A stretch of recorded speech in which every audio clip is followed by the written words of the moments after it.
எங்க போயிருந்த? எங்கேயும் எங்க அப்பா இறந்துட்டாரு. இறுதி சடங்கு நடந்தது.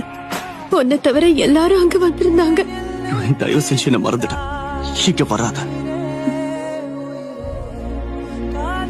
என்னை விட்டு பிரிஞ்சு போயிடுனவர் சொன்னாரா? நான் பாதுகாப்பா இருக்கிறதுக்காக உன்கிட்ட சத்தியம் வாங்கினாரா? நிறைய பேருக்கு பாதிப்பு வரலாம், அதுல உனக்கு நெருக்கமானவங்களும் இருக்கலாம். அதனால எனக்கு ஒரு சத்தியம் செஞ்சு கொடு. தயவு செஞ்சு என்னை விட்டு விலகி போயிடு. சத்தியம் பண்ணி கொடுப்பாக்க.